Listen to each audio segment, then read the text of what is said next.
अब x coordinate कैसे निकालेंगे? एक्स कोऑर्डिनेट कितना है? y1² minus 2y1। ठीक है, तो एक्स कोऑर्डिनेट कितना है? y1² minus 2y1। अच्छा, इसकी वैल्यू कैलकुलेट करने का एक तरीका ये भी है कि तुम इसको ऐसे देखो।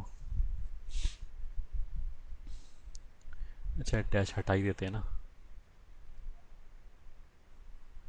फालतू कन्फ्यूज़न होगा तुम लोगों को शायद।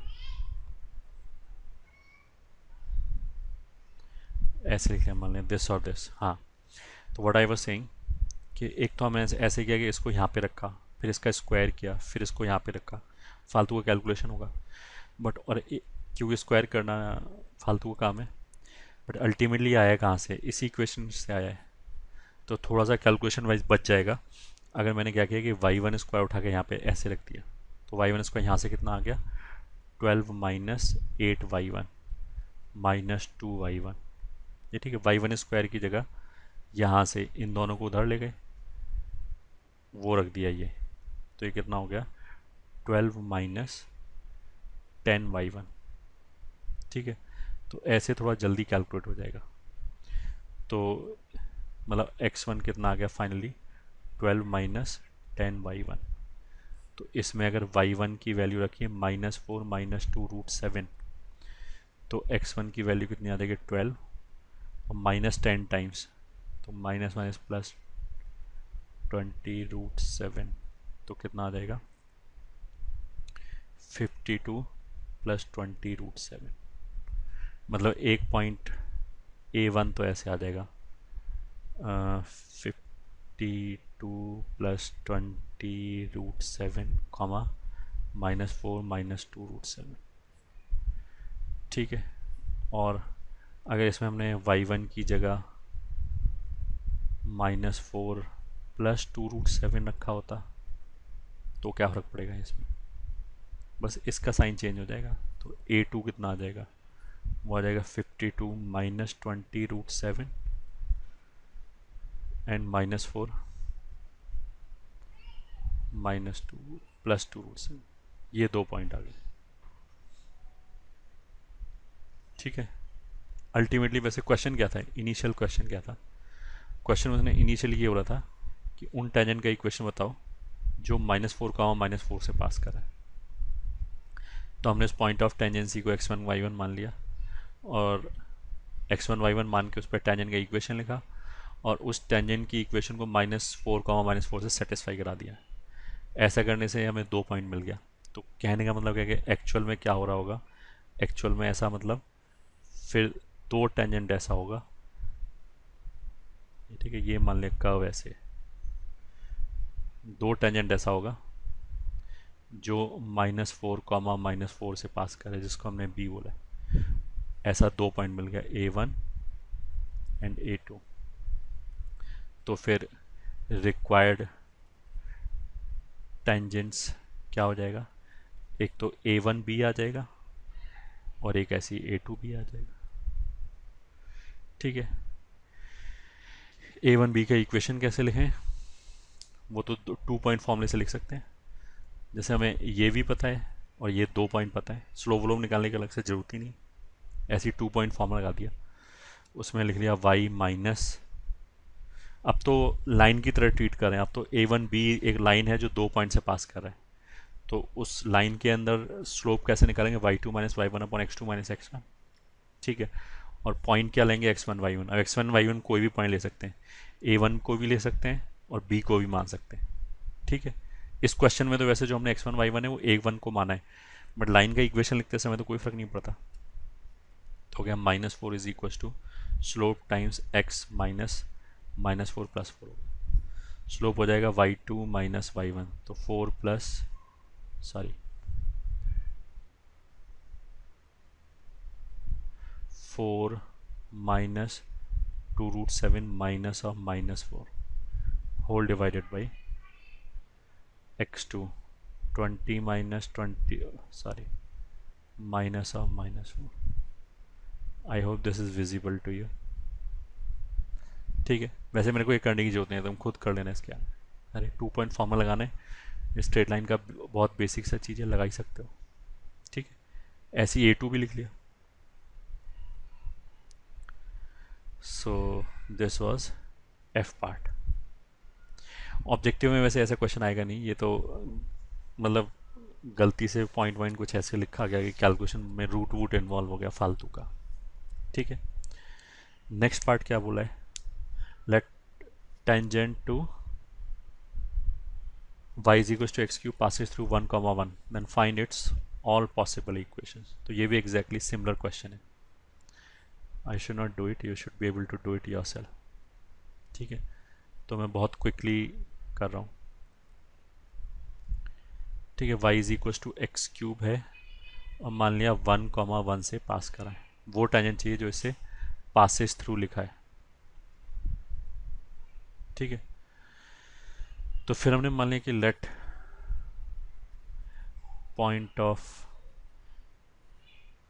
टेंजेंसी इज से x1 कॉमा y1। तो जैसे ये माना, इसको कर्व की इक्वेशन रख दिया, y1 is equal to x1 cube, ये हमारा एक ही इक्वेशन आ गया। ठीक है, फिर वही टेंजेंट की इक्वेशन लिखो, 1 1 से पास करा दो बस।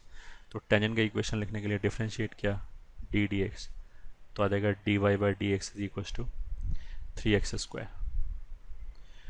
पॉइंट ऑफ टेंजेंसी को इधर b बोल दिया। ठीक है, तो d y by d x at b will be 3x1 square. तो टेंजेंट का equation at b will be y minus y1 is equal to slope times 3x1 square.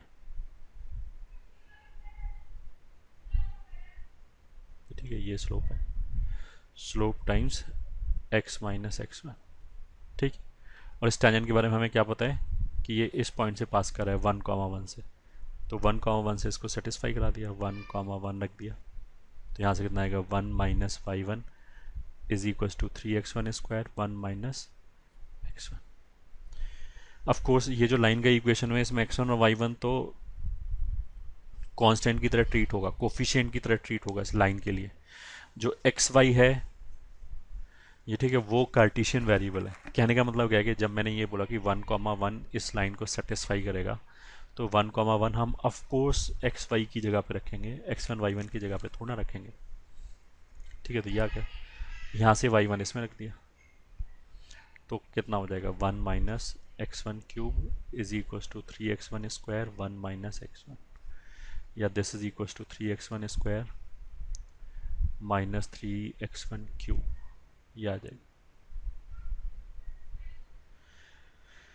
ठीक है, दिस विल इम्प्लाई सारे टर्म्स को left hand side पे ले आया तो आ जाएगा 2x1 cube minus 3x1 square plus 1 is equal to 0। अब इसमें हमें ऐसे ही दिख रहा है कि 2 और 1 कितना होता है 3, मतलब इसका एक फैक्टर तो कितना हो जाएगा x1 माइनस 1, एक फैक्टर तो ये हो ही गया। अब इसको देख के, अब एक फैक्टर ये हो गया, मतलब क्योंकि 1 इसको सेटिस्फाई कर रहा है तो उसका एक लीनियर फैक्टर x1 माइनस 1 तो हो ही गया। अब लीनियर फैक्टर x1 माइनस 1 होने का मतलब क्या है कि आगे एक क्वाड्रेटिक फैक्टर बचेगा, तो क्वाड्रेटिक फैक्टर में एक x1 स्क्वायर का टर्म होगा, एक x1 का होगा, एक कांस्टेंट का होगा। तो इसको देख के तो x1 स्क्वायर का टर्म पता लग जाएगा, it has to be 2x1 square, क्योंकि इन दोनों को मल्टीप्लाई करके ही क्यूब बन सकता है। ठीक है, ऐसे ही कांस्टेंट 1 कैसे बनेगा, जब दोनों ब्रैकेट का कांस्टेंट मल्टीप्लाई हो, तो अगर यहाँ पे -1 है तो यहाँ पे ही -1 होना चाहिए। अब x को वैसे एडजस्ट कर लिया, जैसे अगर इन दोनों को मल्टीप्लाई किया तो कितना आ जाएगा -2x1 स्क्वायर, और हमें कितना चाहिए -3, तो यहाँ पे -x1 और आ गया, क्योंकि -x1 इसके साथ मल्टीप्लाई होके एक -x1 स्क्वायर और बना देगा। ठीक है, तो ये कितना आ गया x1 minus 1 2x1 square minus x1 minus 1 is equal to 0। ये फिर फैक्टराइज हो जाएगा, तो दिस इज x1 माइनस 1, इसका फैक्टराइजेशन कितना हो जाएगा 2x1 plus 1 and x1 minus 1 is equal to 0। ठीक है, तो यहाँ से आ गया x1 माइनस 1 का whole square into 2x1 plus 1 is equal to 0। या फिर अगर इसको सॉल्व करोगे तो यहाँ से x1 का वैल्यू कितना आ गया 1 एंड माइनस हाफ, या फिर to be precise 1,1, minus half. तो दिस इम्प्लाइज x1, y1 कितना हो जाएगा यहाँ से, y1 कितना है x1 क्यूब। तो अगर x की जगह 1 रखा तो x1 क्यूब से y का वैल्यू भी 1 आ जाएगा, तो 1,1 हो गया। मतलब इसमें अगर हमने x1 का वैल्यू 1 रखा तो y1 का वैल्यू भी 1 आ जाएगा। इसमें अगर हमने x1 का वैल्यू हाफ रखा तो y1 का वैल्यू कितना आ जाएगा 1/8। तो एक तो ये हो गया, और दूसरा पॉइंट कितना हो जाएगा हाफ कॉमा 1/8, 2 पॉइंट। अच्छा, इसने क्वेश्चन में क्या बोला था कि find the tangent which passes through 1,1, passes through, और जो हमारा आंसर आया उसमें भी एक 1,1 आ गया। तो उसका मतलब क्या है कि इस बार क्या हुआ कि 1,1 खुद कर्व पे लाई कर रहा है। ये ठीक है, तो मतलब कुछ ऐसे करके हो रहा है। ये ठीक है, ये जो पॉइंट है 1,1 खुद कर्व पे लाई कर रहा है, और ये जो पॉइंट है हाफ कॉमा 1/8। हमें तो वो टेंजेंट बताना है जो 1,1 से पास कर रहा है। ठीक है, तो 1,1 पे जो अपना टेंजेंट आएगा वो भी उससे पास करेगा ही। तो आंसर में दो दो आंसर आएंगे, ये भी लाइन आएगा, ये ठीक है, ये कौन सी लाइन है जो किसी दूसरे पॉइंट पे खींचा गया और वो 1,1 से पास किया गया, और फिर ये भी लाइन आएगा। ये कौन सा लाइन है, ये वो लाइन है जो खुद 1,1 पे टेंजेंट है। तो मान लें ये T1 है, ये T2 है। ठीक है, स्लोप हमने कितना निकाला था, स्लोप निकाला था 3x1 स्क्वायर ऐसे करके। तो स्लोप ऑफ T1 कितना हो जाएगा 3x1 स्क्वायर मतलब 3। स्लोप ऑफ T2 कितना हो जाएगा 3x1 स्क्वायर मतलब 1/4, 3/4। तो टेंजेंट 1 का इक्वेशन आ जाएगा y minus 1/8 is equal to slope times x minus half. एक तो ये आंसर हो गया, और T2 आ जाएगा y minus 1 is equal to slope कितना था 3x माइनस 1। तो ये भी टेंजेंट, ये भी आंसर में आएगा, एंड ये भी आंसर में आएगा। तो ये इस बार दोनों आंसर में आएंगे। ठीक है, आई होप दिस इज क्लियर।